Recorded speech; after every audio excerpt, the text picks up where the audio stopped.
বিসমিল্লাহির রহমানির রহিম। আসসালামু আলাইকুম। আজকের পর্বে স্বাগত। আমার নাম নীরব এবং আমার সাথে কি নাম? আমার নাম স্বর্ণা সারওয়ার এবং আমি এসেছি গুলশান থেকে। আমার এজ হয়েছে 22। ওকে স্বর্ণা, গল্পটা শুনি। আমি জানি গল্পটা অনেক ইন্টারেস্টিং। আচ্ছা, তো আজকে আমি আপনাদের সাথে শেয়ার করব আমার জীবনে কি বলে এটাকে উদ্যোক্তা হওয়ার গল্প। তো আমার বয়স যখন 12 ছিল। আচ্ছা, আগে একটু ফ্যামিলি বলি তাহলে সুবিধা হয়। তার আগে একদম বিসমিল্লাহ বলো, তোমার এখন নেট ওয়েলথ কত? কত বড় লোক? ও আচ্ছা আচ্ছা আচ্ছা, তাহলে বিসমিল্লাহ বলেই শুরু করি। আমি হয়েছি একজন ফার্নিচার ব্যবসায়ী। ফার্নিচারের পাশাপাশি সকল ধরনের ইন্টেরিয়র কাজ করি। তো আমার এখন রাইট নাও উত্তর বাড্ডাতে একটি ফ্যাক্টরি আছে। ফ্যাক্টরিটা খুব বেশি বড় না, 4000 স্কোয়ার ফিট, মানে অন্যান্য ব্যবসায়ীদের তুলনায় 4000 ইজ হিউজ। আচ্ছা, আর আমার শোরুম আছে গুলশান 1-এ। ওটা বেশি বড় না, ওটাও 1500 স্কোয়ার ফিট, মানে অন্যান্য ফার্নিচার ব্যবসায়ীদের সাথে তুলনা দিলে কম, বাট আমার এইজের সাথে তুলনা দিলে অনেক বেশি। আর এই মুহূর্তে আমি সারা বাংলাদেশে ফার্নিচার ডেলিভারি করছি। আর আমাদের ফেসবুকে আমরা বেশ পপুলার আছি ইনশাল্লাহ, মানে ফিমেল বিজনেস ওমেন ফার্নিচার লাইনে আল্লাহর রহমতে আমি লিডারশিপ পজিশনে আছি। একেবারে সেলফ মেড। হ্যাঁ, একদম সেলফ মেড। তো এই বয়সে জেনারেলি মেয়েরা হয় বাপের টাকা উড়ায়, নাইলে হাজবেন্ডের টাকা উড়ায়, হাজবেন্ডের টাকা বা উড়ায়, বয়ফ্রেন্ডের টাকা, ম্যাক্সিমাম হচ্ছে নাইলে মেকআপ শিখে বসে বসে বাসায়। হ্যাঁ হ্যাঁ, সেই জায়গাটায় একজন উদ্যোক্তা এবং সফল উদ্যোক্তা আলহামদুলিল্লাহ, মানে হাউ ইটস স্টার্টিং। আচ্ছা, তো শুরু করি প্লিজ। আচ্ছা, তো আমার ফ্যামিলিতে আমি হয়েছি সবচেয়ে বড় মেয়ে। আমার বাবা হয়েছেন একজন পলিটিশিয়ান অ্যান্ড আমার মা হয়েছে হাউসওয়াইফ। তো একদম শুরু থেকেই শুরু করি কিভাবে আমার মাথায় এত কিছু আসলো। সো ছোটবেলা থেকে আল্লাহর রহমতে এডুকেশন, তারপরে বেসিক নিডস সব কিছু আমার বাবা সবসময় দেখতো, ওটা নিয়ে কোনো সমস্যা নেই। তো আমি যেটা ছোটকাল থেকে আমি আসলে আমার মায়ের কাছ থেকে খুব ক্লোজলি বড় হই, কারণ যেহেতু আমার বাবা একজন পলিটিশিয়ান, সময় দিতে পারেন সে আমি আমার বাবার আদর আসলে পাইনি ধরতে গেলে। এখন আদর বলতে আপনারা যদি ইমোশনাল ভাবে বলেন সেই ক্ষেত্রে হ্যাঁ হতে পারে, মানে একটা আছে না যে ছোটবেলা থেকে আমরা দেখি যে বাচ্চারা মানে ফ্যামিলির সাথে বাবার সাথে খেলাধুলা করে, এই স্মৃতিগুলো আমার আনফর্চুনেটলি নেই। সেটা নিয়ে একটু ইমোশনালি ছোটোবেলা থেকে একটু ইনসিকিউরিটি কাজ করতো। সো ওটা বিষয় না। সো বিষয়টা হলো বাবা সবসময় ফাইন্যান্সিয়ালি দেখতো, কিন্তু যখন আমি টিনেজ লাইফে পাড়া দিলাম, বয়স যখন মানে টিনেজ বলতে তো সবাই 13 বছর বলে, কিন্তু মেয়েদের সাথে যদি আপনি তুলনা করেন 11 বছর থেকে মেয়েরা অনেকটা টিনেজ লাইফের মধ্যে এসে পড়ে। মেয়েরা কিন্তু ছেলেদের তুলনায় একটু আগে ভাগে ম্যাচিওর হয়। তো তখন থেকে আমি দেখলাম যে আসলে নর্মালি প্রত্যেকটা টিনেজারের একটা বেসিক নিড থাকে না, যেরকম আমি একটু ভালো স্কুলেই পড়ালেখা করেছি। তো আমার স্কুলের যে ফ্রেন্ডসগুলো, আমার যে ক্লাসমেটসগুলো, তারা না আসলে খুব কি বলে এটাকে একদম চাওয়ার আগে পেয়ে যায় এরকম একটা পরিবেশে কিন্তু সবাই বড় হয়েছে। আমি চাওয়ার আগে পেয়ে যাই নাই, আমার বাবা আমাকে খুব শাসনেই রেখেছে। আমার বাবার কথা হচ্ছে আমার অনেক থাকলে থাকতে পারে, কিন্তু বাচ্চা হইতে দেয় নাই। না না, ওটা হতে দেয় নাই। এই কারণে আমার ফ্যামিলি কিছু ইস্যুস হয়ে দাঁড়িয়েছিল। আমি বলি আমার ভিউয়ার্সরা দেখলে হয়তো ভাবতে পারে আসলে ফ্যামিলি কি এতই ব্যাকডেটেড, মানে আজকাল এগুলো হয়, বাট এটা হয়েছে ছোটবেলা থেকে। আসলে আমার হাতে স্মার্টফোন এগুলো কখনোই দেওয়া হয়নি। হ্যাঁ হ্যাঁ, ছোটবেলায় আমরা এখনকার দেখি যে সব বাচ্চাদের হাতে হাতে দামি দামি মোবাইল, আইফোন থাকে, নিজেদের ফোন। আমি এগুলো তো চোখে দেখিই নেই। আমার মায়ের একটা বাটন মোবাইল ছিল, প্রবাবলি নকিয়া, ওটা ওই জামানার একটু ভালো মোবাইল, বাট ওটা একটু ইউজ করতে গেলেও খুব স্ট্রিক্ট রিয়াক্ট করতো। এবং এটার প্রতি না আমার মধ্যে একটা ক্ষোভ তৈরি হয় যে এমন কেন রে ভাই, আমার ক্লাসমেটদের কাছে তো দামি দামি স্মার্টফোন থাকে, লেটেস্ট স্মার্টফোন বাবা গিফট করে এই সেই, আর সেখানে আমি একটা জিনিস চাচ্ছি এটা আমাকে দিচ্ছে না। তো আমার কাছে না মানে খুব ব্যাকডেটেড মনে হয়, একটা ক্ষোভ তৈরি হয়ে যায় যে কি করা যায়, এটা তো কেমন জানি লাগছে। তারপরে আস্তে আস্তে দেখা যায় কি সোশ্যাল মিডিয়ার একটা যুগ আসে, ফেসবুকটা তখন খুব পপুলার হয়ে যায়। সব ফ্রেন্ডসরা ফেসবুকে একটা পোস্ট দিলে বা কোনো কিছু দিলে আর কি দেখতে আর কি খুব ট্রেন্ডিং, আর সেখানে আমি তো একদম কিছুই বুঝি না, মানে কারণ আমি তো ইউজ করছি না, আমার হাতে তো ওই স্মার্টফোন বা ওরকম কিছু নেই। আমার একটা ল্যাপটপ ছিল, বাবা দিয়েছিল, তাও লেখাপড়ার কথা বলে। সো লেখাপড়ার বাদে এটা সবসময় আলমারিতে তালাই থাকতো। সো আসলে মানে বাচ্চাদের যে টেকনোলজি থেকে আমি অনেক পিছিয়ে ছিলাম, সত্যি কথা যেটা। তো আস্তে আস্তে যেটা হয়, আমি চিন্তা করলাম যে না, একটা মোবাইল কিনবো আমি। তো কোত্থেকে কিনবো, আমার তো টাকাই নেই, আমি কোত্থেকে কিনবো, স্টুডেন্ট মানুষ। সালামি জোগাড় করতে হবে তখন। হ্যাঁ, আর সালামিও আসলে পর্যাপ্ত হচ্ছিল না, খুব হলে 2000-3000 সালামি, এটা দিয়ে তো একটা স্মার্টফোন আসে না। তো আমার বয়স তখন 12 বছর।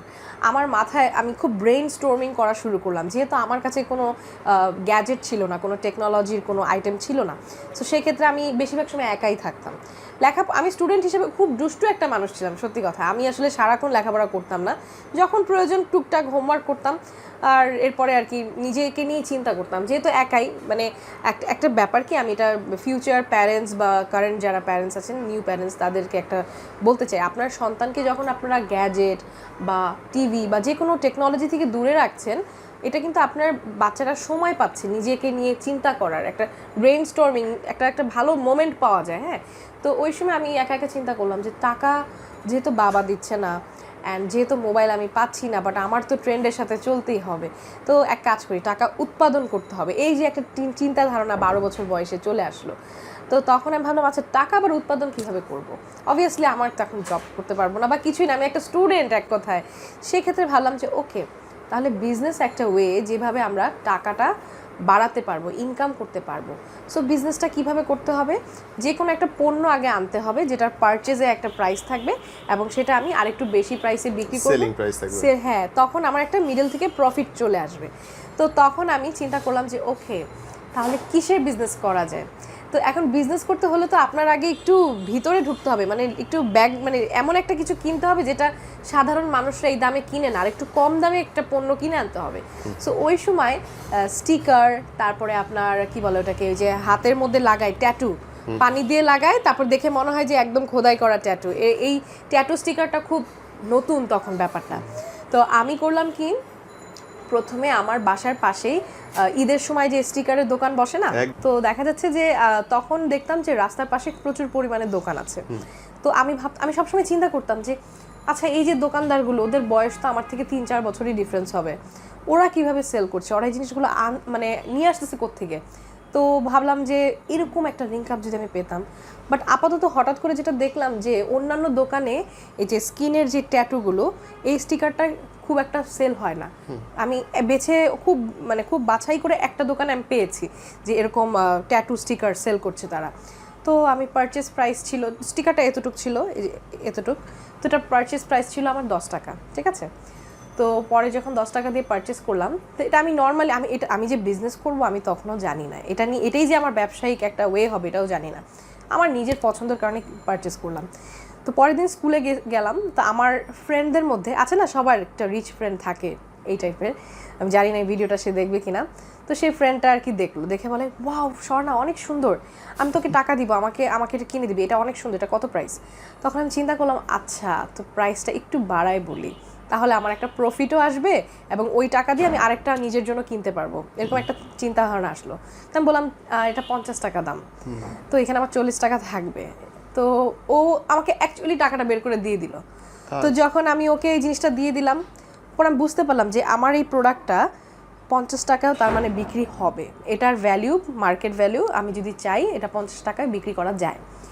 এমন করে করলাম কি, প্রতিদিন অনেকগুলো বিক্রি করা শুরু করলাম। তারপর ট্যাটুর আরেকটা সাইজ আসলো এত বড়, ওটার পারচেস প্রাইস ছিল 20 টাকা।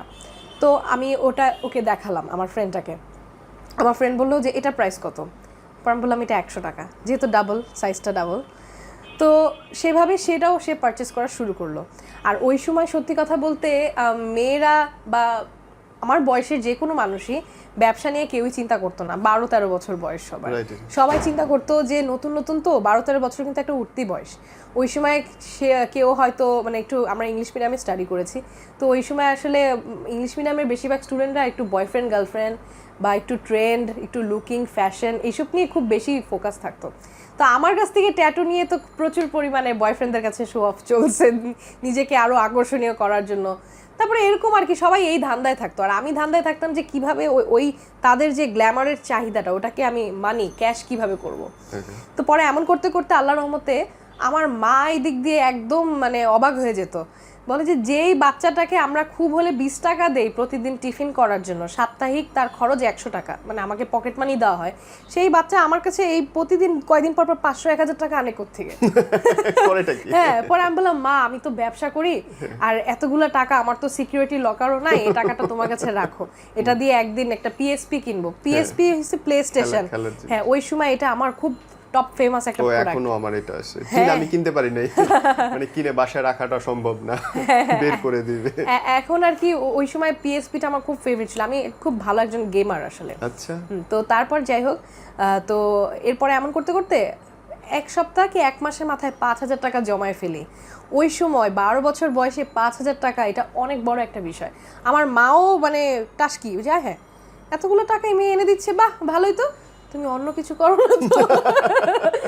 না না না, বিজনেস করি মা। আমার একটা ফ্রেন্ড আছে, ফ্রেন্ডের নামও বলছি যে ও আচ্ছা ঠিক আছে। এমন করতে করতে এই বিজনেসটা বেশ জমজমাট হয়ে যায়। পরে আস্তে ধীরে আমি আমার নিজের প্রয়োজনীয় জিনিসপত্র কিনি। তখন থেকে আমি বুঝতে পারি যে আমি বিজনেসটা খুব ভালো বুঝি। আর একটা জিনিস বিক্রি করার সময় একটা মানুষকে কনভিন্স করা লাগে, আপনার বায়ারকে আপনার বুঝাতে হবে যে আপনি এই টাকা দিয়ে যে পণ্যটা কিনছেন সেটা ওয়ার্থ ইট, তা না হলে তো বিজনেসটা হবে না। এবং আমাদের ইসলামিক ওয়েতেও যদি আমি বলি, আমার টাকাটা তখনই হালাল হবে যখন আমার কাছ থেকে যে মানে পারচেস করছে সেই মানুষটা স্যাটিসফাইড থাকবে। এক্স্যাক্টলি। সো এই গুণটা আমার মধ্যে তখন থেকে আমি বুঝে পেলাম।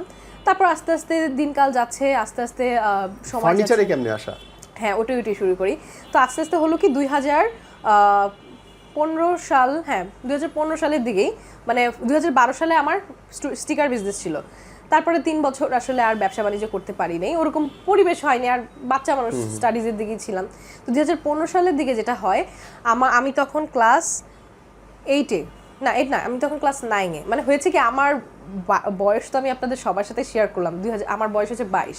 সো আমার এজ হয়েছে 2000-এ জন্ম, তো 2000 যা হবে আমার এজ তাই। তো 2015 সালে আমার বয়স ছিল 15 বছর। তো তখন আমি ভাবলাম যে এজটা কিন্তু খুব মজার, গোনার কোনো দরকারই নেই। কত সালে জন্ম? 2000 সালে। আচ্ছা 22 চলে 22, 25 চলে 25, কি বাত। এটাই খুব সহজ একটা বিষয়। তো যাই হোক, তো পরে 2015 সালের দিকে আমি যখন ক্লাস 9-এ পড়ি, তখন এই অভাব অনটনটা আবারও ফিল করি। মানে অভাব অনটন বলতে ওইভাবে মানে মনে হচ্ছে হাত খরচ কমে যাচ্ছে। হ্যাঁ, হাত খরচ কমে যাচ্ছে, এক্স্যাক্টলি। আর তখন স্কুল লাইফে প্রচুর পরিমাণে সবার হাতে একটা স্মার্টফোন থাকতো, আমার কাছে তখন জাস্ট মানে অ্যান্ড্রয়েড ফোন ঠিক আছে, বাট অন্যদের সাথে তুলনা দিলে খুবই কম দামি একটা মোবাইল আমার, ঠিক আছে। তো দেখা গেছে যেহেতু আমি যেই পরিবেশে আছি, আমি স্বাভাবিক তুলনা তো দিবই, এরকম একটা বিষয়। আর আমার ফ্রেন্ড সার্কেলরা আমাকে প্রচুর পরিমাণে আন্ডার এস্টিমেট করতো। তারা ভাবতো কি যে আমার বুঝি আমি মনে হয় অনেক গরিব ফ্যামিলি থেকে এসেছি, মানে এটা তাদের ধারণা। আসলে তো বাপ মার শাসনের কারণে আমি এই পরিস্থিতিতে। তো এই কারণে দেখা যেত আমার আসলে স্কুল লাইফে আমার কোনো ফ্রেন্ড সার্কেলই ছিল না। আমার মাত্র একটা ফ্রেন্ড ছিল, খুবই লয়াল, এখনও আমার বেস্ট ফ্রেন্ড হিসেবে আছে। তো এরকম করতে করতে যেটা হয় যে আমি আবারও টাকা উৎপাদন করব। এখন কিভাবে করব? আর ক্লাস 9-এ আমি আসলে একটা বিজনেস স্টুডেন্ট অলরেডি। আমি আরেকটা ব্যাপার মেসেজ থ্রো করতে চাই আপনার অডিয়েন্সকে, সেটা হচ্ছে যে আমি লেখাপড়া করতাম যেহেতু ব্যবসায়িক লাইনে, আমি কিন্তু কখনো ও লেভেলসে এ স্টার পাবো, রেজাল্ট হাই পাবো এই কারণে লেখাপড়া করিনি, সত্যি কথা। যেহেতু আমার ধান্দাই ছিল আমি একজন ব্যবসায়ী হব, সো আমার সব পড়ালেখাগুলো আমি ইচ্ছা করে করতাম জ্ঞান অর্জন করার জন্য। আমার কাছে মনে হতো যে আমার বিজনেস স্টাডিজের বই, আমার অ্যাকাউন্টিংয়ের বই বা আমার ইকোনমিক্সের বই, এগুলো হয়েছে আমার ইনস্ট্রাকশন ম্যানুয়াল, যেটা আমার জীবনে আমার ক্যারিয়ারটাকে গড়ে তুলতে সাহায্য করবে। কিভাবে ব্যবসা করব সেটা আমি এই বইগুলো পড়ে শিখতাম। আলটিমেটলি এই কারণে আমার রেজাল্টগুলো ভালো হতো। আমি মানে অনেক নার্ড ছিলাম না, মানে সারাক্ষণ পড়ালেখা নিয়ে থাকতাম না।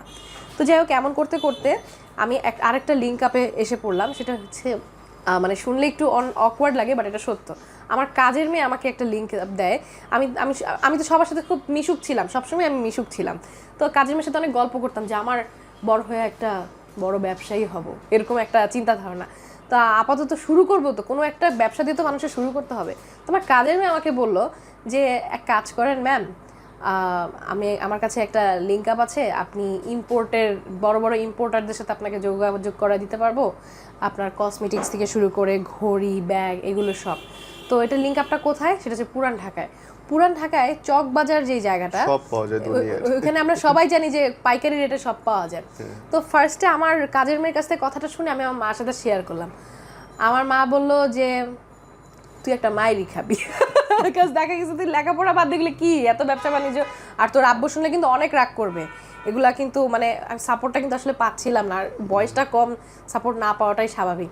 বাট তবে একটা ব্যাপার হলো কি, আমার মা আবার হাজার যাই হোক আমার কোনো জ্ঞান তার সাথে শেয়ার করলে সে সাপোর্ট করতো, আসলে একটু রাগারাগি করলেও মানে পরে সে রাজি হতো। তো আমাদের তরফ থেকে, আমার আব্বুর অফিসের তরফ থেকে একজন লোক দেয় আমার সাথে, মানে স্বাভাবিক যেহেতু আমি ছোট, আমার একটা গার্ডিয়ান হিসাবে, এবং আমাদের গাড়িটাও ফ্রি পাই আমি, যে মানে আমি একসাথে যাই চকবাজারে। তো যেহেতু চকবাজার একটা অচেনা এলাকা আর ওই প্লেসটা একটু লোকাল, আমরা সবাই জানি, তো আমি করতাম কি বোরকা পরে জাস্ট চোখ দুটা দেখা যাবে এরকম, মানে আমার কথা হচ্ছে আমার ইনফরমেশন কালেক্ট করতে পারলেই হলো, আমাকে কেমন দেখায় বা কে আমাকে চিনে আমার এটা কোনো যায় আসে না।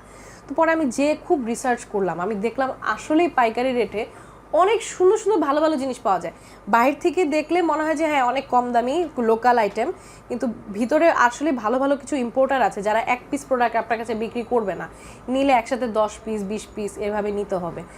তো ওইভাবে আমি আস্তে আস্তে, যেহেতু আমি মানে শুরু থেকে শুরু করছি, তো তখন আর কি লিঙ্ক আপ হয়ে যায়। আস্তে আস্তে আমি একটা অনলাইন পেজ খুলি যে এই প্রোডাক্টগুলো তো আমার ডিসপ্লে করতে হবে, নাহলে আমি পাবলিককে পাবো কিভাবে, সবসময় তো রিচ ফ্রেন্ড সাথে থাকবে না। তো এই জন্য পরে যেটা করি, আমি আস্তে আস্তে অনলাইন পেজে, আমার কোম্পানির নাম হচ্ছে ডার্নিয়ার ক্রি, তো সেই ডার্নিয়ার ক্রি নামে আমি একটা পেজ খুলি। সেখানে আমি আসলে সুন্দর সুন্দর ঘড়ি, আমার আবার বাছাই করার একটা ভালো গুণ ছিল ছোটবেলা থেকে, আমি খুব মানে ভালো ভালো জিনিস পছন্দ করতে পারতাম, যেটা আর কি বোঝা যায় যে এটা এই প্রোডাক্টটার ডিমান্ড হবে, এই জিনিসটা আমি বুঝতে পারতাম ছোটবেলা থেকে। তো বেছে বেছে ভালো ভালো প্রোডাক্ট, আমার সাথে যে ব্যাগটা আছে একটু দিবা, সেই ব্যাগটাও আসলে আমার প্রথম ব্যবসায়িক জীবনেরই আর কি কেনা। দেখাবো কি? হ্যাঁ প্লিজ।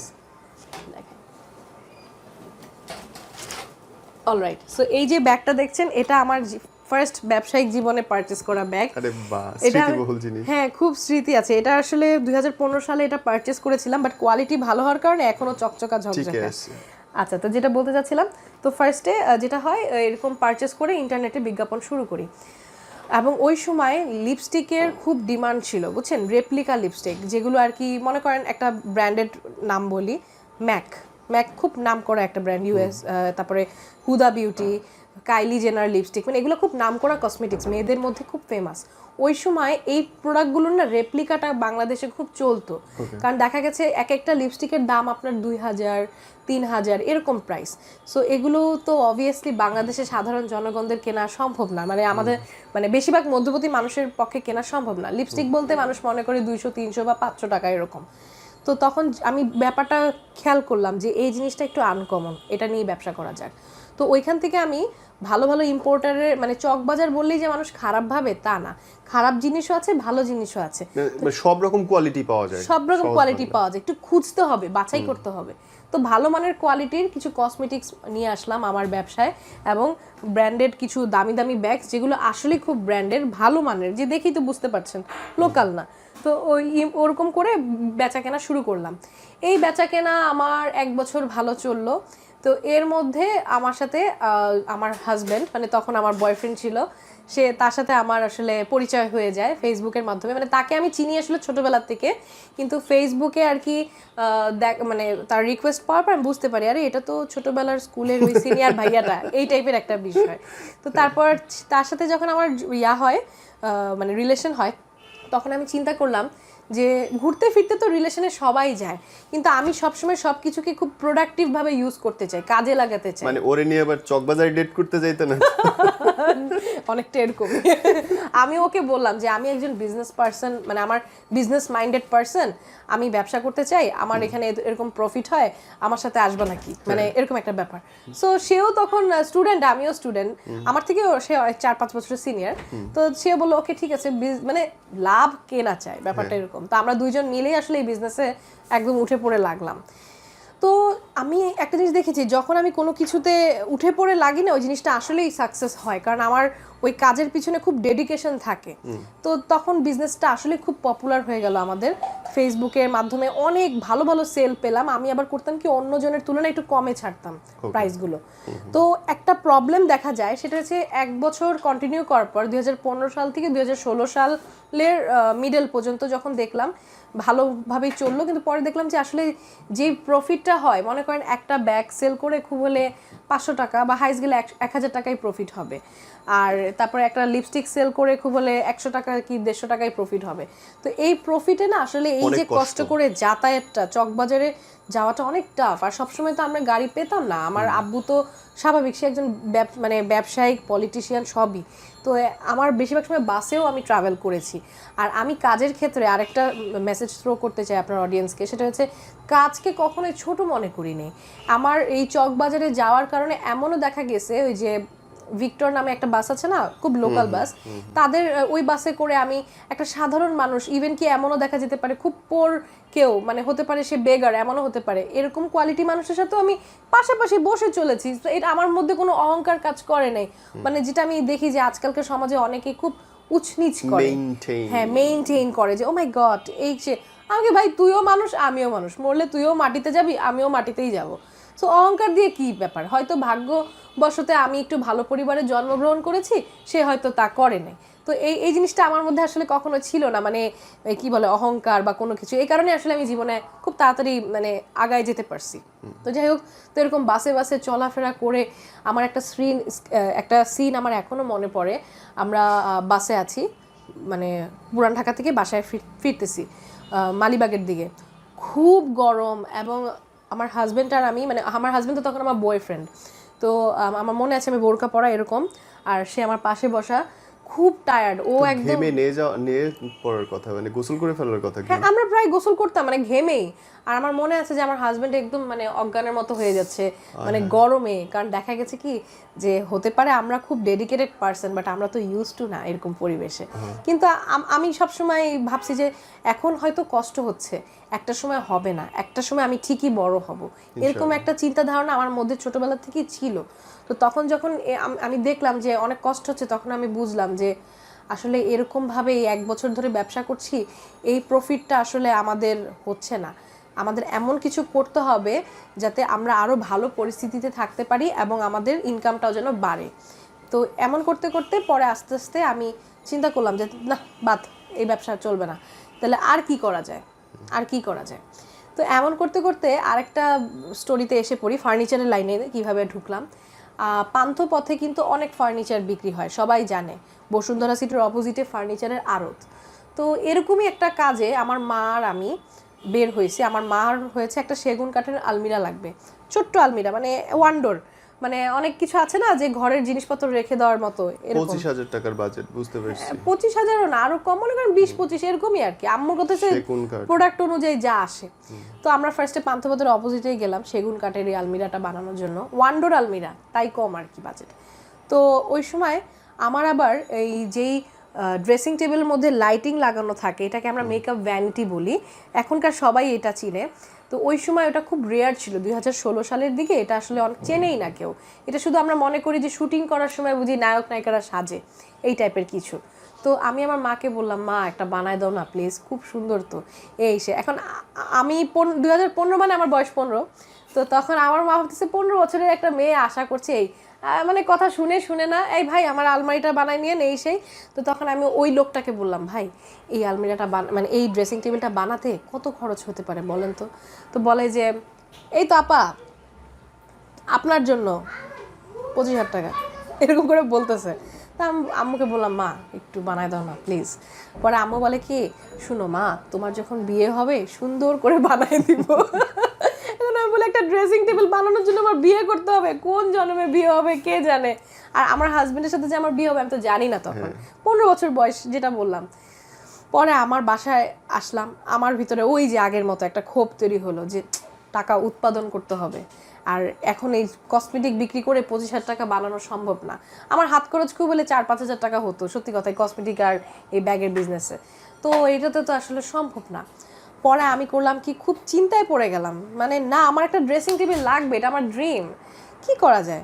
তো আমার হাজব্যান্ডের সাথে আমার ডেট সাধারণত, আর তখন আমরা স্টুডেন্ট, তো অনেক এক্সপেন্সিভ জায়গায় যাওয়া হতো না। তো বেশিরভাগ সময় আমরা রাস্তায় হেঁটে হেঁটে যেতাম, হয়তো আমার মানে স্কুলের সামনে থেকে বাসায় নিয়ে যাচ্ছে এরকম, বা এমনি একটু হেঁটে যাচ্ছি এরকম। তো যেতে যেতে দেখলাম যে আমরা যে ফার্নিচার বানানোর জন্য বোর্ড পারচেস করি না, বোর্ড কাঠ, এগুলোর সাপ্লায়ারের দোকান, বড় বড় লেখা যে আকিজ, আম্বার, এরকম একটা বড় বড় কোম্পানির নাম লেখা। তো আমি বোর্ডের দোকানে এভাবে তাকায় হেঁটে হেঁটে যাচ্ছে আর বুঝতেছি আচ্ছা এই বোর্ডটা দিয়েই তো ফার্নিচার তৈরি করতে হয়, তা আমি যেটা চাচ্ছি সেটা তো এই কাঠগুলো দিয়েই তৈরি করতে হবে, তো কি করা যায়। মানে আমি গেছি ডাইরেক্ট, পরে ও বলে কি যাওয়ার দরকার নেই যাওয়ার দরকার নেই, না না আরে আসো তো, রিসার্চ করতে সমস্যা কি, রিসার্চ করতে কোনো সমস্যা নেই। তো রিসার্চ করতে গেলাম, আমি বললাম যে ভাই এই কাঠগুলোর দাম কেমন, তো আমাকে বললো যে এত প্রাইস। তখন বললাম ও আচ্ছা ঠিক আছে। তো আমি মাথায় একটা বুদ্ধি আসলো যে আমার এই যে জিনিসটা প্রয়োজন এই জিনিসটা আমি আগে সেল করব, সেল করার পর একটা প্রফিট আসবে, ওই প্রফিটটা দিয়ে আমি আমার নিজেরটা বানাবো, এরকম একটা চিন্তা ধারণা চলে আসলো। তো পরে আমি করলাম কি বাসায় এসে ইন্টারনেট থেকে কিছু ইন্টারনেটের এর ধরনের ছবি নামালাম যেগুলো আমার পছন্দ, কারণ এগুলো না তখন কোথাও বিক্রি হয় না। এই লাইটিংওয়ালা ড্রেসিং টেবিল বাংলাদেশে কোথাও নাই, আপনারা মানে বুঝবেন 2016 সালের দিকে এগুলো কোথাও ছিল না আসলে। তারপরে হলো কি আমি এটা ভালো করে বিজ্ঞাপন দেওয়ার পর নারায়ণগঞ্জ থেকে একটা অর্ডার আমার হাতে আসে।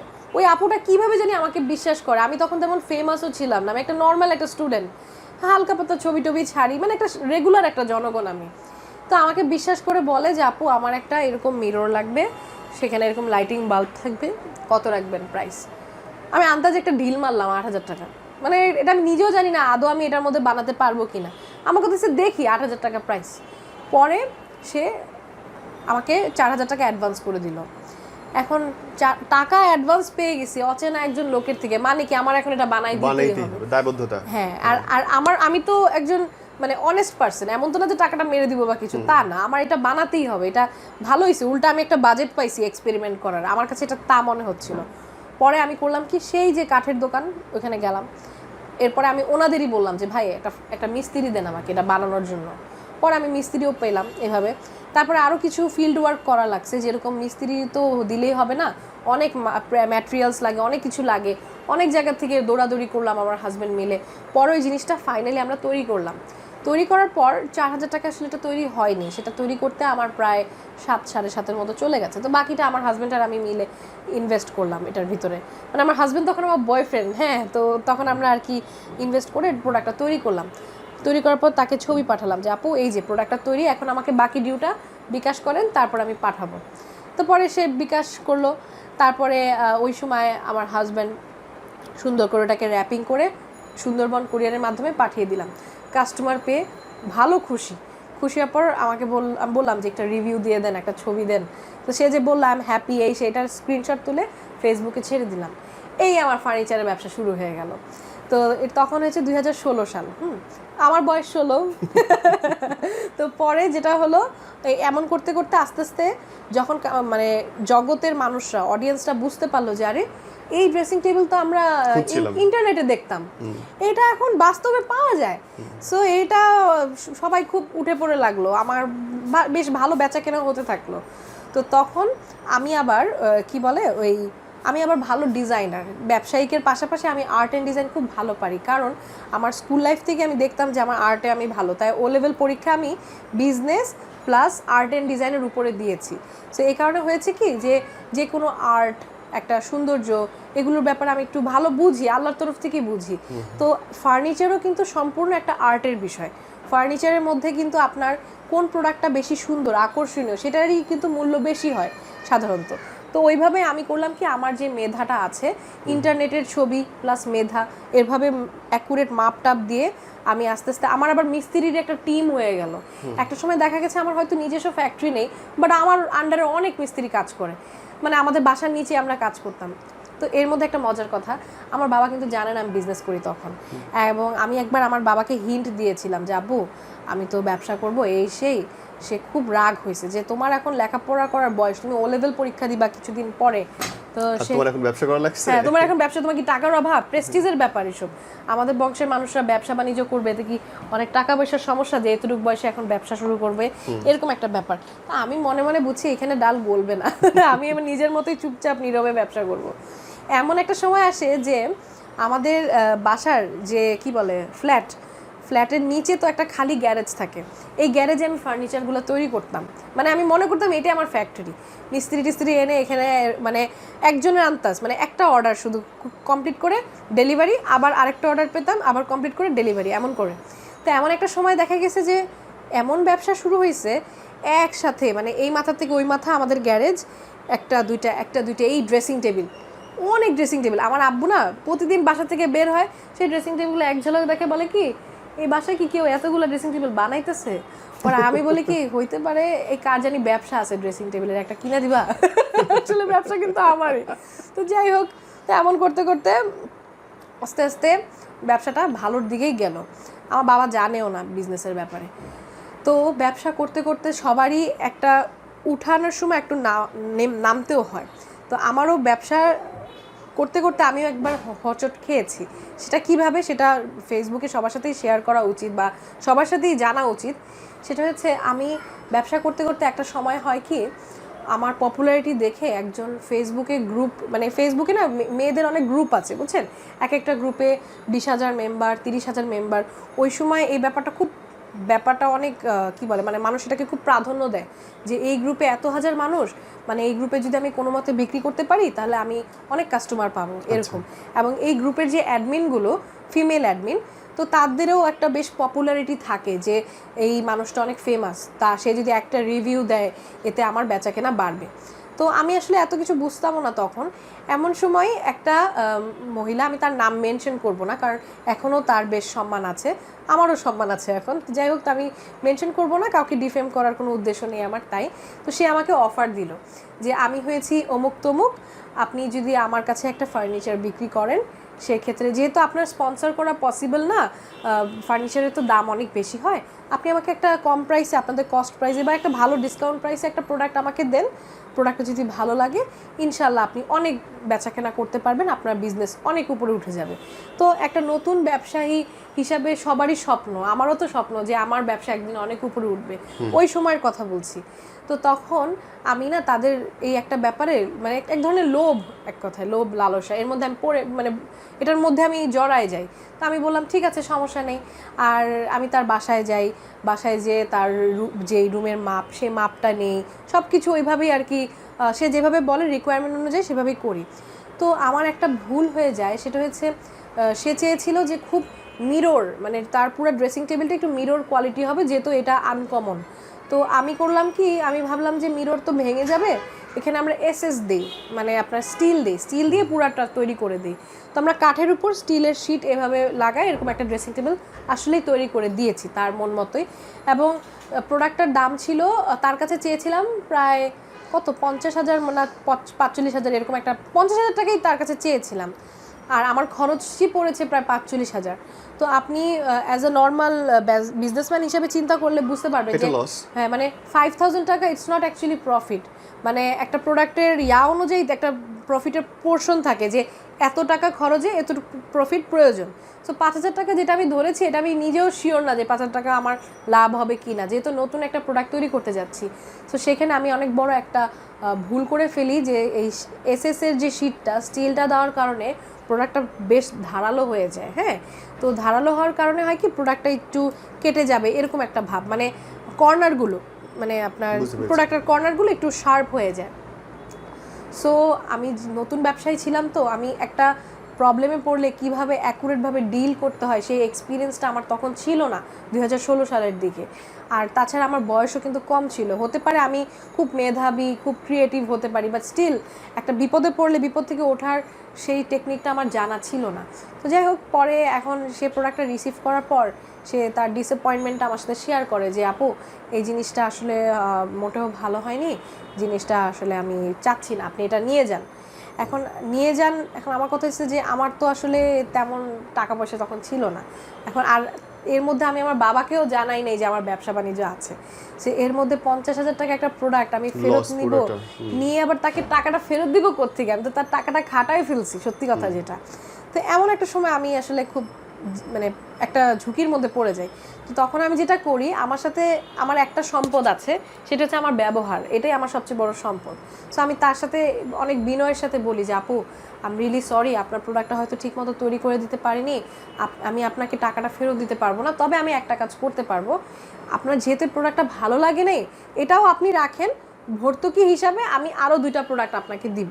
ওই প্রোডাক্টটা আবার ধারালো হবে না, স্টিল হবে না, রেগুলার আমি তাকে দিব। তো এই কথাটা কিন্তু সব কিছু ফেসবুকে মেসেজের মাধ্যমে হচ্ছে, সো সব কিছু কিন্তু প্রুফ আছে এখানে। সো সে করলো কি, একবার বললো যে না আপু আমার অন্য প্রোডাক্ট লাগবে না, আপনি এটাকেই রিপ্লেস করে দেন।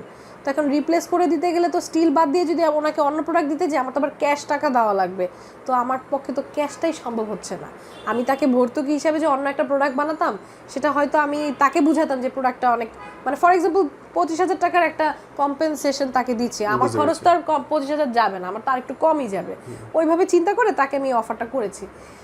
সে একবার বললো যে আচ্ছা ঠিক আছে, মানে তার মেসেজের স্টাইলটা খুব বেশি অ্যাটিটিউড দেখায় মানুষটা, বুঝছেন, মানে কিছু মানুষের ফেমাস হলে যে অহংকারে সে পড়ে না, সেই মহিলাটা ছিল ওই ধরনের মধ্যে একজন।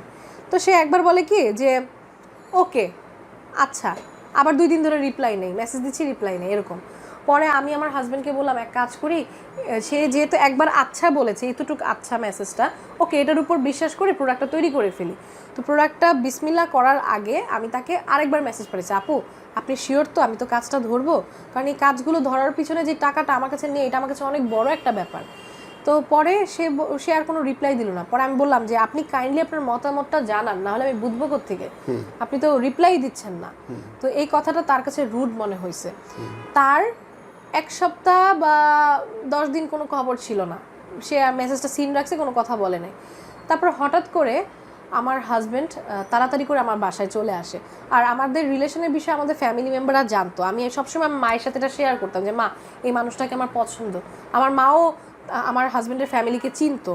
তো যাই হোক, তো হঠাৎ করে আমার হাজব্যান্ড আমার বাসায় চলে আসে কিছু না বলেই। আমি বললাম কী হলো বলো, দেখি যে খুব মানে হাইপার, বলে যে আমাকে ডিবি পুলিশ থেকে কল করেছে এবং বলল যে ওই কাস্টমারের নামটা বলল যে ওই কাস্টমারটা কল দিয়েছে তার প্রোডাক্টের জন্য, এখন যেতে বলছে সিআইডি অফিসে, ওই যে আপনার পল্টনের দিকে। যে পরে আমি তো পুরা আমার তো হাত পা কাঁপা শুরু হয়ে গেছে। আমি একটা স্টুডেন্ট মানুষ, আর তাছাড়া জীবনে মাত্র উঠবো আমি, এরকম একটা পরিস্থিতি হঠাৎ করে এত বড় বিপদ চলে আসলো।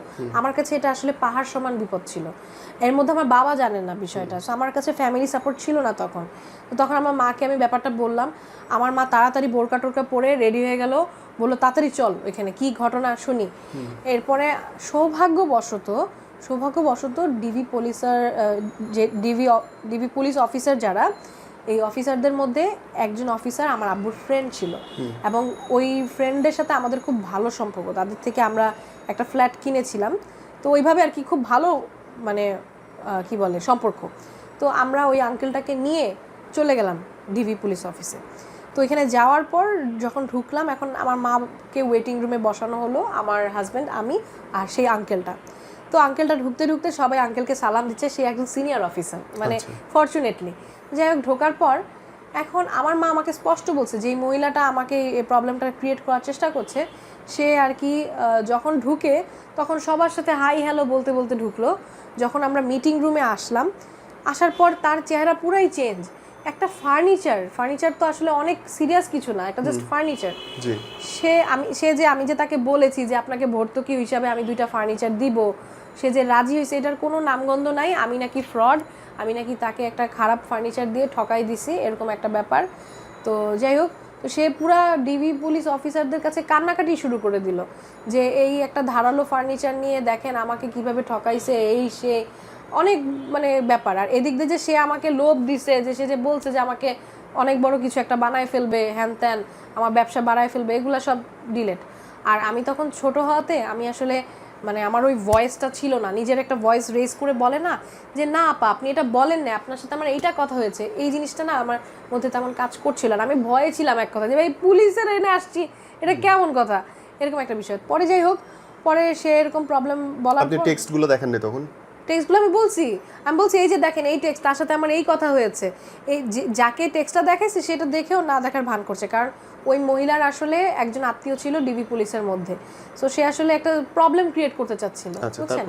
তো আমার পরে যেটা হয়, পরে আমার যে আঙ্কেল এবং ওনাদের তরফ থেকে একজন অফিসার, 2 অফিসার মিলে ব্যাপারটাকে মিউচুয়াল করতে বসলো।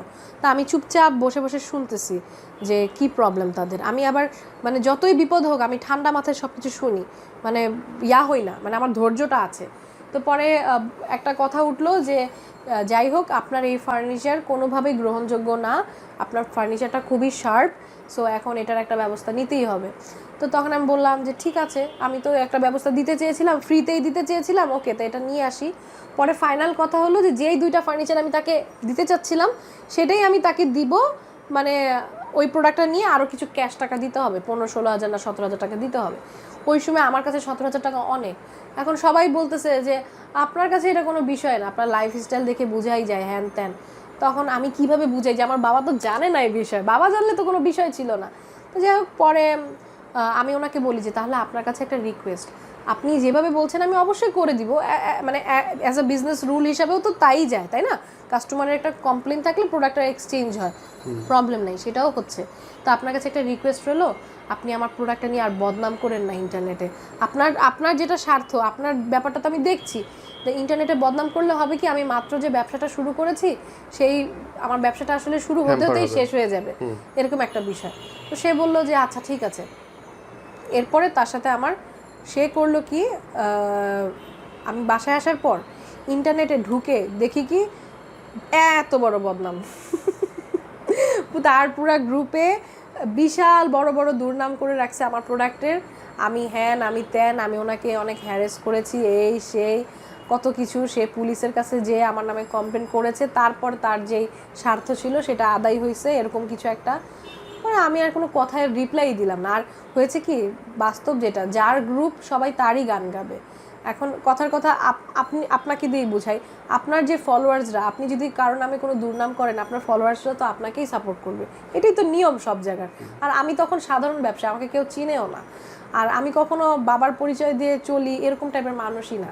আমি কখনো কাউকে আমার ফাদারের কোনো পাওয়ার বা ফাদারের কোনো ওয়েলথ এসব কিছুই কখনো শো অফ করি না। আমি সবসময় আমার নিজেকে, মানে আমি যে দাঁড়িয়ে আছি, আমাকে যা দেখছেন এটাই আমি। সো এই পরিচয় নিয়েই সবসময় আগাতাম। তো যাই হোক, পরে আর কি আমি এটা দেখে আমি মন থেকে খুব ডিপ্রেসড হয়ে যাই। এদিক দিয়ে ওনার সাথে যে লেনদেন সেটা আমার ক্লিয়ার হয়ে যায়, তার ফার্নিচার আমি ফেরত এনে তাকে ফার্নিচার দিয়ে দিই। আমার মার কাছ থেকে আমার কিছু টাকা ধার নিতে হয়। মানে আপনি হয়তো ভাবতে পারেন ধার কেন, মা তো, বাট তবু না, আমি ব্যবসাটাকে সবসময় প্রফেশনালিজমের সাথেই দেখেছি। তো তাকে আমার ওই কাটি উঠলেন কেমন করে? আচ্ছা, কেটে উঠলাম কীভাবে, ওকে ফাইন। তো পরে আমি প্রচুর ডিপ্রেশন ট্রমার মাধ্যমে যাই, যেহেতু আমার একটা ব্যাড রিভিউ ছড়িয়ে গিয়েছে। তো তখন আসলে আমি খুব টেনশনে পড়ে যাই। কিন্তু এই টেনশনের মাঝে আমি দেখতে পাই যে আমার অনেক ভালো ভালো সাপোর্টার্স তৈরি হয়ে ওঠে। মানে এই ফিমেল গ্রুপের যে মহিলাটা, সে হয়তো আরও ব্যাপারটা আরও ভালোভাবে হ্যান্ডেল করতে পারতো। পুলিশের কাছে না, যে সে আমার রিপ্লাইটাও ঠিক মতো দিলেও তো কাজ হয়ে সমাধান হয়ে যেত। যে সে যে বললো আচ্ছা, তারপর যা রিপ্লাই দেয় না, অহংকার দেখায়, এগুলো না করে সে নর্মালি বলতো যে আপু আপনি আসলে কিছু মনে করেন না, আমার আসলে এই টাকাটা আমাকে ফেরত দিতেই হবে, আমার অনেক কষ্টের টাকা, আর আপনি যে প্রোডাক্ট আমাকে দিতে চাচ্ছেন প্রোডাক্ট দেন, কিন্তু এর বদলে প্রোডাক্ট আপনার বিক্রিত প্রোডাক্টটাও নিয়ে যান। এগুলো করলেও কিন্তু হয়ে যেত। তো যাই হোক, তো এর মাঝে তার মতো আরও অনেক ফিমেল গ্রুপ অ্যাডমিনদের সাথে আমার পরিচয় হয়ে যায়। ওরাই আমাকে সেদে সেদে নক করে যে তুমি তার কথা বলছো, তাকে তো আমি চিনি, এই মহিলার এমনি সমস্যা আছে, সে তার একটু অ্যাটিটিউড প্রবলেম আছে সবার সাথে, নতুন ব্যবসায়ীদের সাথে। এটা কিন্তু সত্যি যে একজন যদি কেউ বিপদে ফেলার চেষ্টা করে আর 10 জন মানুষ কোনো না কোনো ভাবে ঠিকই দাঁড়িয়ে যায় হেল্প করার জন্য, রাইট, এটা একটা আল্লাহর বিচার। এটা একটা আল্লাহর বিচার। তো এরকম করে তার মতো একটা ফেমাস মানুষ হয়ে হয়তো আমাকে ক্ষতি করেছে, এরকম আরো 4-5টা ফেমাস মানুষ আমাকে সাহায্য করতে এসে পড়েছে। কারণ সবার জন্য এটা হয়, এটা আল্লাহরই বিচার ভাই, আই হ্যাভ সিন ইট। জি, কারণ সবাই তো দেখেছে আমার ডেডিকেশন। আর আমার প্রত্যেকটা ফার্নিচার বিক্রি করার আগে আমি লাইভ ভিডিও করতাম। লাইভ মানে কি, মানে হয়েছে যখন যা হচ্ছে তাই, এখানে কোনো এডিটিংয়ের সুযোগ নেই, এখানে আর কোনো মানে অন্য কারো ছবি বিক্রি করার সুযোগ নেই। তো এই কারণে আমার ডেডিকেশন দেখে অন্যান্য ফেমাস লোকরাও আমাকে সাপোর্ট করতে এসে পড়লো। তো পরে আস্তে আস্তে ব্যবহারের খাতিরে অনেকে আমার কাছ থেকে ফার্নিচার নেয়, অনেক ফেমাস মানুষরা আমার থেকে ফার্নিচার নেয়। এরপরে যেটা হয়, আমি প্রথম 1-1.5 মাস আমি ব্যবসায় একটু ক্ষতিগ্রস্ত হয়েছিলাম ব্যাড রিভিউটার কারণে। কিন্তু পরে দেখি যে মানুষ আমাকে বিশ্বাস করা শুরু করে, আর বিশ্বাস করে যখন দেখে যে তার প্রোডাক্ট, তার সার্ভিস সব কিছু ঠিকঠাক, তাহলে কাস্টমার তো খুশি, আর তো কোনো সমস্যা নাই। আর খুশি হওয়ার পর তখন ক্লায়েন্টদের আমি একটু রিকোয়েস্ট করতাম একটু গুড রিভিউটাও দেন, তাহলে একটা ব্যাড রিভিউ ঢাকতে হলে 10-15টা গুড রিভিউ লাগে। তো সেভাবে আস্তে আস্তে আমার ভালো কাজের সাথে আমার পপুলারিটিটা বেড়ে যায় এবং আর কোনো সমস্যা হয় না। তো পরে আল্লাহর রহমতে হলো কি, যে ভালো ভালো ফেমাস মানুষরা আমার কাছ থেকে প্রোডাক্ট নিল, তারা আবার তাদের গ্রুপে আমার গুড রিভিউ দিয়ে দিল। এই কারণে আমার একটা ব্র্যান্ড পরিচিতি হয়ে গেল, কাস্টমাররা বুঝতে পারলো যে না আসলে হতে পারে যে ওইখানে তার একটু প্রবলেম হয়েছিল, কিন্তু এখানে আবার সে আসলে রাইট নাও বর্তমানে এই কাস্টমারটা মানে এই কাস্টমার না, এই বিজনেসটা, এই প্রতিষ্ঠানটা খুব ভালো পারফরমেন্স করছে ফার্নিচারের ক্ষেত্রে। তারপরে আমার একটা নতুন প্রবলেম শুরু হলো, সেটা হচ্ছে এই যে খুচরা মিস্ত্রি এনে এনে প্রোডাক্ট তৈরি করতাম, সেটা আসলে পাওয়া যায় না সবসময়, টাইমলি পাওয়া যায় না, এবং তারা কস্টিং খুব বেশি চায়, এবং বোঝা যাচ্ছে যে লং রানে এটা আমার কোনো কাজে আসবে না। আমি ফার্নিচার বিজনেসের প্রতি খুব সিরিয়াস হয়ে গেলাম। তখন আমার মা আবার আমাকে আরেকটা হেল্প করে, আমাদের আরেকটা ভালো পরিচিতি লোক আছে, মানে আমার মা তাকে তালই বলে, মানে সম্পর্কের ক্ষেত্রে সে ওইভাবে আসে, তার আবার ফার্নিচারের ফ্যাক্টরি ছিল। তো আমাকে পরিচয় করাই দিল যে স্বর্ণা তুমি তার থেকে ফার্নিচার বানায় বিক্রি করো, এই লোকের তো 2-3টার মতো শোরুম আর ওনার ফ্যাক্টরি বিশাল বড়। তো আমি করলাম কি, লিঙ্ক আপ পরিচয় করার পর একটা ভালো প্রোডাকশনের একটা সাপোর্ট পেলাম। এরপরে যেটা হলো, আমি আমার মেধা খাটাই, কাস্টমার আমাকে অর্ডার দেয়, আমার মেধার কারণে আমি প্রোডাক্টটা ভালোভাবে আর্ট করে দিই, প্রোডাক্ট সুন্দর ফিনিশিং হয়, ডেলিভারি দিয়ে দেই, মানে একটা ব্যবসা পুরো প্যারা কমে গেল, ব্যবসা জমজমাট হয়ে গেল। আমার পেজে তখন লাইকস মনে হয় 25,000 কি 30,000 এরকম, তো ওটা আমার কাছে অনেক তখন। এরপরে যেটা হলো, এভাবে আমি 2 বছর চলছি এভাবে। 2017 থেকে 18, সরি 2 বছর না, 1 বছর চলেছি। 2017 থেকে 18 সাল পর্যন্ত আমরা এভাবেই চলেছি, অন্য জনের ফ্যাক্টরি থেকে সাপ্লায়ার হিসেবে তৈরি করে তারপরে বিক্রি করতাম। এরপর আমি দেখলাম যে না, এখন আমার নিজের ফ্যাক্টরি লাগবে। আর আমি দেখলাম যে ওই যার কাছ থেকে প্রোডাক্ট তৈরি করতাম তার এক ধরনের লালসা বেড়ে গেল। সে ভাবলো যে এই মেয়ে তো ফার্নিচার অর্ডার দেয়, না ওইটা না, মানে এই মেয়ে তো ফার্নিচারের অর্ডার দেয়, প্রাইসগুলো একটু বাড়ায় রাখি। তো যখন দেখলাম যে কস্ট সে ইচ্ছা করে বাড়ায় রাখতেছে জাস্ট বিকজ আমি তাকে রেগুলার প্রোডাক্ট দিচ্ছি, ডেলিভারি দিচ্ছি দেখে, তখন আমি করলাম কি অন্যান্য ফ্যাক্টরি খুঁজলাম, বাট আসলে মনের মতো কোথাও পাচ্ছিলাম না। সো আমি ভাবলাম যে না, আমার একটা নিজেরই ফ্যাক্টরি লাগবে। এমন সময় আমার হাজব্যান্ডের সাথে আমার রিলেশনটা একটু আগায় যায়, বেশ ভালোই, বিয়ের দিকে যাচ্ছে ব্যাপারটা আস্তে আস্তে। তো তখন আমার হাজব্যান্ডের যে বাবা, তাকে আমি বলি, আর আমি প্রথম থেকে চিন্তা করতাম যে আমি আমার হাজব্যান্ডকে যেহেতু বিয়ে করব, সো সেও স্টুডেন্ট আমিও স্টুডেন্ট, আমাদের তো প্রতিষ্ঠিত হতে হবে, না হলে সবাই লোকে কথা বলবে যে এত তাড়াতাড়ি বিয়ে করলো, এখনও গ্র্যাজুয়েশন কমপ্লিট করে নাই, এরকম একটা বিষয়। সো আমার কথা হচ্ছে যে আমার ফাইন্যান্সিয়ালি আগে ইন্ডিপেন্ডেন্ট হতে হবে, তারপর আমি বিয়ের দিকে আগাবো। তো এই কারণে আসলে আমি ব্যবসাটা খুব বেশি উঠে পড়ে লাগছিলাম। এর মধ্যে আমি আবার O-level পরীক্ষা দিতে যাই, পরীক্ষার হলে যে পুরো অন্যরকম একটা পরিবেশ। আমি যখন যাই তখন দেখি অনেকেই আমাকে চিনে, মানে খুব অন্যরকম একটা বিষয়। সবাই বলে আপনি ফার্নিচারের বিজনেস করেন না, O-level হলে কি করেন? আমি বলি এক্সাম দিতে আসছি। পরে ওরকম একটা বিষয় হয়ে যায়। তো education as well as business দুইটা আমি একসাথেই করতে থাকি। এমন করতে করতে আমার হাজব্যান্ড আর আমার বিয়ের ব্যাপারটা খুব কথাবার্তি বলে। আমার একবার মনে হয় যে বিয়ে হবে, আরেকবার মনে হয় যে না আরও অনেক বছর যাবে, এরকম একটা পরিবেশ। তো আমার হাজব্যান্ডের যে বাবা, সে ইন্টারেস্টেড হয় যে তোমরা একটা ফ্যাক্টরি দাও, কিন্তু সে তখনও জানে না যে আমরা বিজনেস করছি, বিজনেস যে রানিং আমরা যে অলরেডি অভিজ্ঞ এই বিষয়ে, সেটা সে জানে না তখন। তো তখন এরকম একটা কথা হয় যে বাবা আমরা এরকম বিজনেস করতে চাচ্ছি, মানে আমার হাজব্যান্ডের বাবাকে এটা বলা হয়। তো তখন বলে যে ঠিক আছে, কি বিজনেস করবা তোমরা? বললাম যে ফার্নিচারের বিজনেস করব। তো ওই সময় আমার বাবাকেও আমি জানাই যে দেখো আমি একটা ব্যবসা করছি, এতদিন ধরেই করছি, তোমাকে বলি নাই, তুমি যে বাসার নিচে এতগুলো সিরিয়াল ড্রেসিং টেবিল দেখেছো, ওইগুলো আসলে আমারই বানানো। তো এখন তো টাকা পয়সা লাগে, নতুন ফ্যাক্টরি, নতুন অ্যাডভান্স তো অনেক বেশি। একটা ফ্যাক্টরি দিতে গেলে আসলে 5-10 লাখ টাকা এমনি অ্যাডভান্স চলে যায়। আমরা তো কামাই করি ঠিক আছে, বাট আমাদের তো এত ইনকাম না যে অ্যাডভান্সের টাকাটা এভাবে দিব, কিভাবে কি।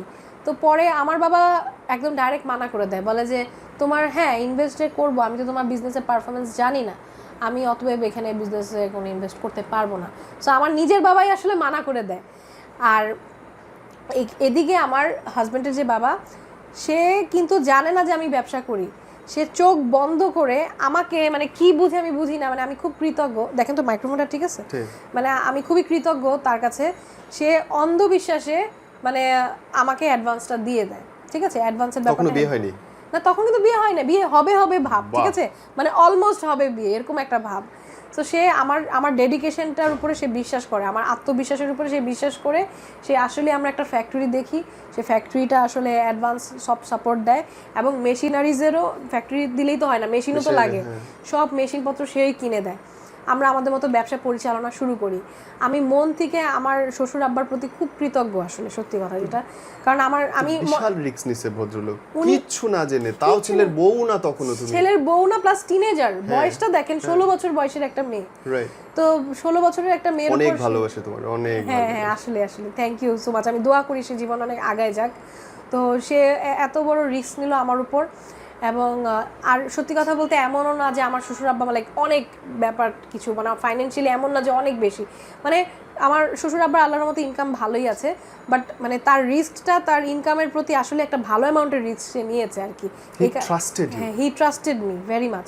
তো পরে আমরা বিজনেসটা স্টার্ট করলাম, মানে বিজনেস স্টার্ট বলতে কি আমার ফ্যাক্টরিটা স্টার্ট করলাম। তো শুরুতে ফ্যাক্টরি মিস্ত্রি খুঁজতে একটু কষ্ট হয়েছে, তারপর আল্লাহর রহমতে সব কিছু ঠিকঠাক হয়ে গেল, ব্যবসাও খুব ভালো। এখন আমি যেটা করলাম যে এখন ফ্যাক্টরি হয়েছে, এখন একটা শোরুমও লাগে।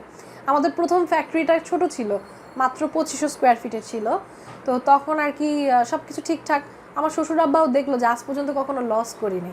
হতে পারে ব্যবসার ক্ষেত্রে সবসময় যে লাভ হবে তা না, মাঝে মাঝে এমন হয়েছে যে সারভাইভ করেছি। যেরকম এই যে করোনা গেল, এই করোনাতে অনেক ব্র্যান্ডরা, অনেক বিজনেসম্যানরা টিকতে পারে নাই, কিন্তু আমি কিন্তু টিকে আছি। হতে পারে আমার লাভ হয় নাই অনেক, কিন্তু আমার সব শোরুম, আমি কিন্তু কোনো শোরুম ভাড়া, কোনো ফ্যাক্টরি ভাড়া কোথাও ছাড় পাইনি। সব কিছুর রেন্ট আমি দিয়ে গেছি, আমার ওয়ার্কারদের বেতন সব দিয়ে গেছি। আল্লাহর মতো আমি আসি, মানে আমি আর কি অনেক ভালো না থাকলেও আমি আছি, কইরা যায় নাই। এটাই তো ভাই, এটাই তো অনেক বড়, করোনাতে তো এটাই অনেক বড় পাওয়া, টিকে থাকাই তো সফলতা। সেটাই মানে ওই যে মানে স্লো অ্যান্ড স্টেডি, এটাই ভালো। Very beautiful. হ্যাঁ, তারপরে যেটা হয়, আমার একটা শোরুম লাগবে। তো আমার মধ্যে একটা ব্যাপার ছিল কি, ওই যে 2016 সালের শেষে তো 17 সাল এসে পড়ছে। তো 2017 সাল কিন্তু অলরেডি আমি ব্যবসায়ী, মানে আমার কিন্তু 2 বছরের এক্সপিরিয়েন্স হয়ে গেছে অলরেডি বিজনেসে, ফার্নিচার লাইনে, বিজনেস লাইনে আর কি। তো তখন আমি করি কি, একটা শোরুম খুঁজি। এখন শোরুমেও তো আবার অ্যাডভান্স লাগবে, অ্যান্ড শ্বশুর আব্বা একবার ফ্যাক্টরি দিল, এখন শোরুম কি সে দিবে? এটা একটা বিবেকের ব্যাপার, কারণ আমি তো বিবাহিত না তখন। তো যাই হোক, পরে আমি আস্তে আস্তে খুব চালাকির সাথে, মানে আমার communication skills as well as আমার যে আত্মবিশ্বাস, প্রেজেন্টেশন স্কিলস, সব কিছুর সাথেই আমি মেইন রোডের পাশে একটা ভালো নামকরা মার্কেটে একটা দোকান, একদম ফ্রন্ট সাইডের দোকানটা আমি যেই দোকানের যে ল্যান্ডলর্ড, তার সাথে আমি কথা বলে কনভিন্স করে ফেলি উইদাউট এনি অ্যাডভান্স। কারণ ছিল এখানে, একটা ছোট কারণ আছে। ওই দোকানটা, ওই মার্কেটটা তখন চলতো না, মানে ওই সময় মার্কেটটা এতটা ফেমাস ছিল না, কিন্তু মার্কেটটার যে পরিবেশটা, এটার যে স্ট্যান্ডার্ডটা, সেটা খুব হাই। কিন্তু মার্কেটটা চলে না বলে অনেক দোকানদাররা আর কি একটু বসে আছে, মানে ভাড়া হয় না, এরকম একটা ব্যাপার। তো আমার খুব ভালো একটা স্কিলস ছিল দেখে আমি বিটিআই তো অনেক নাম করা ব্র্যান্ড, আপনারা জানেন। সো বিটিআইরই একটা দোকান আমি ভাড়া নিই উইদাউট এনি অ্যাডভান্স, জাস্ট ভাড়া টেনে যাব, এরকম একটা বিষয় ছিল আমার। ভাড়াও খুব কম ছিল, মাত্র 15,000। হয়তো বাকি সার্ভিস চার্জ বলেন বা 25-এর মধ্যে সব ক্লিয়ার হয়ে যাচ্ছে এরকম। পরে আস্তে আস্তে দোকান দিলাম। এখন দোকান দেওয়ার পর দোকান তো ভরতে হবে, দোকানে তো ফার্নিচার লাগবে, ফার্নিচার বানাতে গেলে আবার খরচ।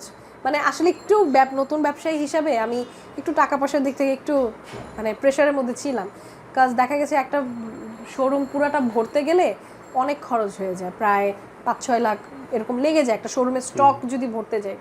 তো এরপরে আমি নতুন টেকনিক আবিষ্কার করলাম যে আমার শোরুম আছে ঠিকই, এখানে কাস্টমাররা আসবে, এসে বসে আমার সাথে কথা বলবে যে সে কী চায়, এবং জাস্ট স্যাম্পলটা বোঝার জন্য যে কাঠটা কী হবে বা ম্যাটেরিয়ালটা কী হবে, সেটার জন্য কয়েকটা স্যাম্পল থাকবে। আমার পুরো শোরুম অন্যান্য ফার্নিচারের দোকানের মতো ভরে রাখবো না, এটা আমার স্টাইল। এই একটা স্টাইল আমি তৈরি করলাম। আর কাস্টমাররা হয়তো ভাবতে পারে তাহলে আপনার ক্যাটালগ কী? ক্যাটালগ হয়েছে এই যে যেই প্রোডাক্টগুলো বানায় আমি বিক্রি করছি, বিক্রি করার সময় তো আমি লাইভ ভিডিও করেই দিচ্ছি। সো ওই লাইভটাই হয়েছে ক্লায়েন্টের ক্যাটালগ। এবং আর আমার আসলে কাস্টমারগুলো এমনভাবে আসতো, ইভেনচুয়ালি এখনও যে কাস্টমারগুলো আসতেছে এদের সবারই হয়েছে কাস্টমাইজড অর্ডার, মানে তাদের নিজস্ব জায়গার মাপ, তাদের নিজস্ব রুচি, তাদের নিজস্ব বাজেট সব মিলিয়ে আমি তাকে প্রোডাক্টগুলো তৈরি করে দিই। তো সেটার জন্য আমার আসলে স্টকের প্রোডাক্ট রাখা লাগে না, বরং ওগুলো বিক্রিও হয় না। হ্যাঁ, স্টকের প্রোডাক্ট বরঞ্চ বিক্রি হয় না, মাঝে মাঝে 5-6 মাস 10 মাস হয়ে যায়, পরে থাকে, পরে ওটাতে আমার একটা ভালো ডিসকাউন্ট দিয়ে জাস্ট প্রোডাক্টটা বিদায় করা লাগে, মানে এরকম হয়। তো এরপর আমি চিন্তা করলাম যে আমি আমার এই স্টাইলেই চলবো, শোরুম আছে বড় কিন্তু খালি। পরে আস্তে আস্তে কিছু স্যাম্পল তৈরি করি, ওইভাবে আস্তে আস্তে আগাতে থাকি। এমন সময় এমন দেখা যায় যে ব্যবসা জমজমাট, তো তাও আমি শোরুম আর ভরি নাই, মানে মোটামুটি রাখি, মানে আমার এটা একটা কাস্টমাইজড বিজনেস, তো ওরকম ভাবে শোরুম ভরা লাগেও না, জাস্ট শোরুমের আর্টটা মেনটেন করতে পারলেই হয়। মানে যা বোঝা যায় যে এই কয়টা ফার্নিচারের রুমটা সুন্দর লাগছে, মানে আমার শোরুমটা সুন্দর লাগছে, আমি ওইভাবেই স্যাটিসফাইড থাকি। বরঞ্চ আমার শোরুম খালি হলে আমি খুশি হই, তার মানে কি স্টক বিক্রি হয়ে গেছে, এরকম একটা বিষয়। তো যাই হোক, এরকম করে 2017 সাল থেকে 2020 সাল পর্যন্তই যায়। 2020 সালে করোনা এসে পড়ে। করোনাতে যে প্রবলেমগুলো হয়, আমার প্রচুর পরিমাণে অর্ডার, কাস্টমারদের বিয়ের অর্ডার আমাকে প্লেস করেছে, তাকে আমি ডেলিভারি দিতে পারিনি, 3 মাস তাকে প্রোডাক্ট ডেলিভারি দেইনি। এমন সময় যেটা হয়, লকডাউনের কারণে একটু ফাইন্যান্সিয়ালি আমার ওয়ার্কাররা প্রবলেমে পড়ে যায়। দেখা গেছে আমার হয়তো ফ্যামিলি ব্যাকগ্রাউন্ড ভালো, আমার হয়তো মানে প্রবলেম হয়নি, বাট আমার ওয়ার্কারের জন্য আমার প্রচুর কষ্ট হয়। আর আমি ছোটোবেলা না, আসলে ভুল বলবো, মানে ব্যবসায়িক জীবন থেকে আমার ওয়ার্কারদের আমি সবচেয়ে বেশি প্রাধান্য দিতাম, কারণ তাদের দিয়েই কিন্তু আমি আমার ইনকামটা হচ্ছে, তাদের দিয়ে আমার ব্যবসা চলছে। একটা ওয়ার্কার হয়েছে একটা বিজনেসের সবচেয়ে বড় অ্যাসেট, মানে বিজনেসের এমপ্লয়িরা, কারণ তারাই কিন্তু বিজনেসম্যানটাকে মানে বড় করে বা ছোট করে, হ্যাঁ, ওনারটাকে কিন্তু রুজি রোজগারটা করে দেয় কিন্তু এমপ্লয়িরা। সো আমার এমপ্লয়িরা অবভিয়াসলি ফার্নিচারের ফ্যাক্টরির এমপ্লয়িরা তো অনেক ভিআইপি হবে না, তারাও খুবই মধ্যবিত্তের লোক, তাদের ইনকাম মোটামুটি ভালো আছে, কিন্তু তবুও তাদের অনেক কষ্ট হয়। এই যে এই 3 মাসে তাদের অনেক প্রবলেম হয়েছে, তো আমার এটার জন্য খুব খারাপ লাগছে, বাট আমার কিছু করার ছিল না, যতটুকু পারছি হেল্প করছি, এভাবেই দিনটা চলেছে। তো পরে আস্তে আস্তে যেটা হয়, আমাদের বিয়ের সময় এসে পড়ে আমার হাজব্যান্ড আর আমার। তো করোনার মধ্যে 2020 সালের লাস্টের দিকে আমরা বিবাহিত হয়ে যাই অফিসিয়ালি। তো বিবাহিত হওয়ার পর আমাদের আসলে জোর আরও বেড়ে যায়, কারণ একটা সময় মানে হতো কি যে রিলেশনশিপে থাকার সময় আমরা বিজনেস করতাম ঠিক আছে, বাট অনেক বেশি টাইম নিজেকে দিতে পারতাম না, কারণ at the end of the day ওর বাসায় যেতে হবে, আমার নিজের বাসায় আসতে হবে, এরকম একটা বিষয়। পরে যখন আমরা বিবাহিত হয়ে যাই, আমাদের বিজনেসের যে রুলসটা, পার্টনারশিপটা, আমরা তো 50-50 পার্টনার প্রথম থেকে, তো সেটা আরও বেশি স্ট্রং হয়ে যায়। দেখা যায় বাসায় একসাথে অলওয়েজ থাকার কারণে আরও ব্রেনটা ভালো খাটাতে পারি, আরও ভালো, টেনশনটা কম, জামাই কই আছে কি আছে টেনশন নাই। আরেকটা মজার বিষয় আমার লাইফের, সেটা হচ্ছে যে সবাই ভয় পায় যে জামাই সারাদিন অফিসে পরকিয়া করছে কিনা বা এই সে, আমার আর এই টেনশনে, জামাই আমার চোখের সামনেই থাকে সবসময়, মানে ওয়ার্কিং প্লেসে গেলেও সে আমার পার্টনার হিসাবে সামনে আছে, বাসায় থাকলে হাজব্যান্ড হিসাবে সামনে আছে, ওইটা নিয়ে আর কোনো টেনশন নাই।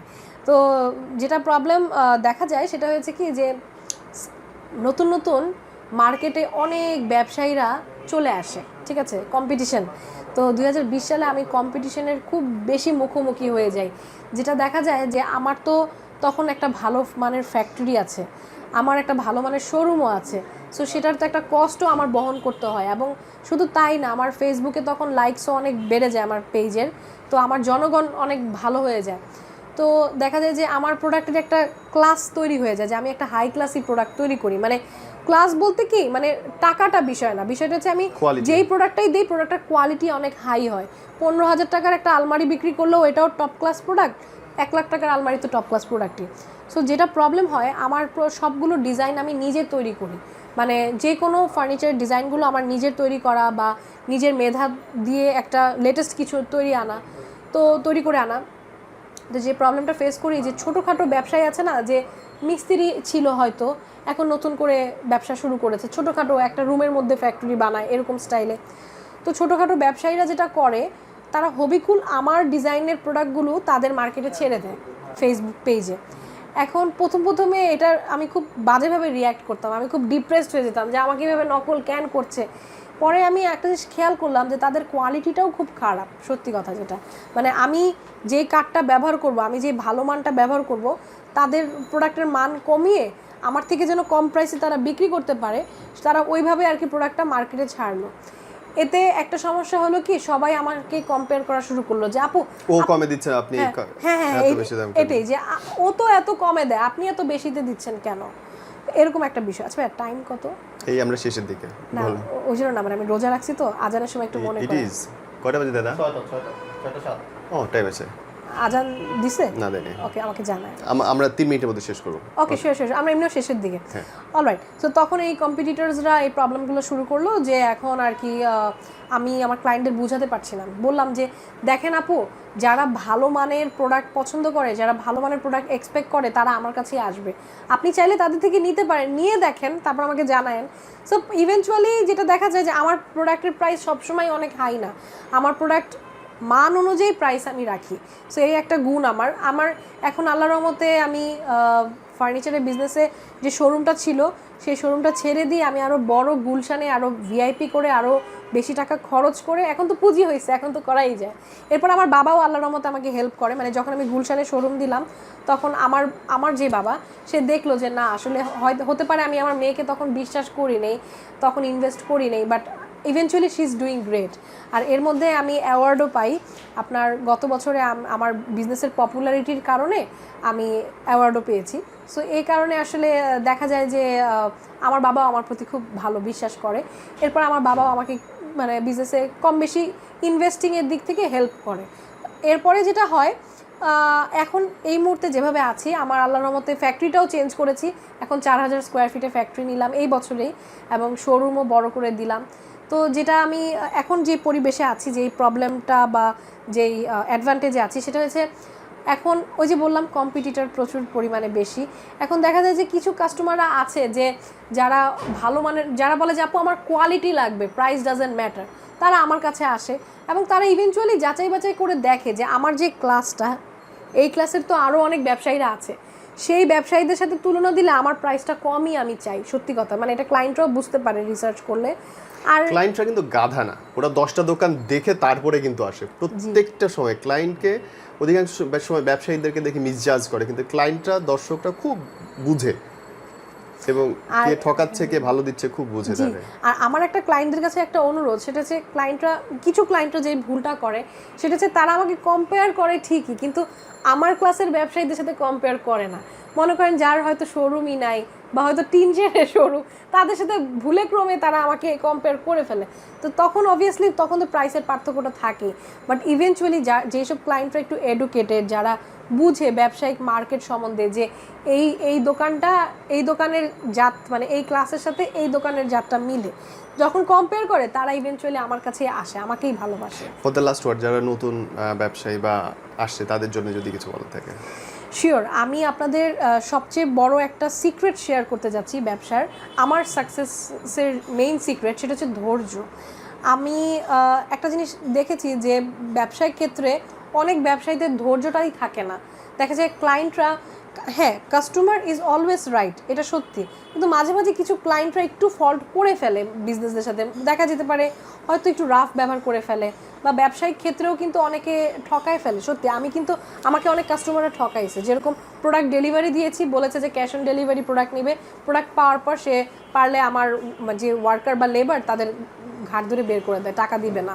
আর 4-5 হাজার টাকা ডিউয়ের জন্য আমি অবভিয়াসলি লিগ্যাল অ্যাকশনে যাব না। তো সেই ক্ষেত্রে আমি নিজের একটা ডিপ্রেশনের মধ্যে মাঝে মাঝে কম বেশি ছিলাম। এরপর থেকে আমার বিজনেসের রুলসটা আমি স্ট্রিক্ট করে ফেলি, যে আমার বিজনেসের মেইন নিয়ম হয়েছে আমার প্রোডাক্ট তৈরি হলে আপনি সরাসরি আমার ফ্যাক্টরিতে আসবেন, এসে আমার প্রোডাক্টের ফুল কোয়ালিটি আপনি যাচাই করবেন যে আপনার মনের মতো আমি তৈরি করতে পেরেছি কিনা। যখন আপনি কনফার্ম হলেন, আপনি আমার ডিউটাও পে করে দিলেন, আর আপনি থাকা অবস্থায় আমার প্রোডাক্ট আমি ভ্যান বা পিক আপের মাধ্যমে আপনার প্লেসে পৌঁছে দিলাম। আর এভাবেই ঢাকার বাইরে সারা বাংলাদেশে আমি ডেলিভারি দিয়ে যাচ্ছি। কারণ সারা বাংলাদেশে দেখা যায় যাদের পসিবল হয় ঢাকার ভিতরে এসে প্রোডাক্ট দেখে, আর না হলে যথেষ্ট পরিমাণে লাইভ ভিডিও, ফটোর মাধ্যমে তাকে তার প্রোডাক্টের ডিটেল দেখানো হয়। সে যখন বাকি ডিউটা আমাকে পে করে দেয়, আমি ডেলিভারি দিয়ে দিই। এই পর্যন্ত আমি বগুড়া, বরিশাল, সিলেট, ঠাকুরগাঁও, বিভিন্ন দূর অঞ্চল এরিয়াতে, মানে এমন খুব কম ডিস্ট্রিক্ট এখন আছে যেখানে আমি প্রোডাক্ট ডেলিভারি দেই নাই। সো এটার মেইন সিক্রেটটা হয়েছে আপনারা ফার্স্টে ধৈর্য ধরবেন। ব্যবসা করতে গেলে হোঁচট খেতেই হবে। মাঝে মাঝে এমনও আপনি সিচুয়েশনে পড়বেন যে মনে হবে ধুর ব্যবসাই করবো না, এই লাইনেই থাকবো না।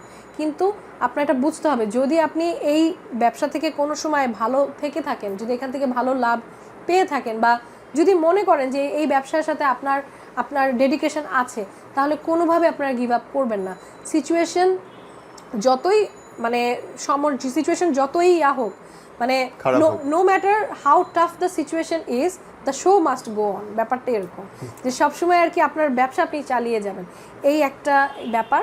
আর একটা হচ্ছে ধৈর্য। মাঝে মাঝে ক্লায়েন্টরা খারাপ ব্যবহার করতে পারে, মাঝে মাঝে ক্লায়েন্টরাও ভুল হতে পারে, কিন্তু আপনি ধৈর্য রেখে আপনি নিজের থেকে কোনো খারাপ বিহেভ করবেন না, আপনার তরফ থেকে আপনি সবসময় ভালো বিহেভিয়ার দিয়ে যাবেন।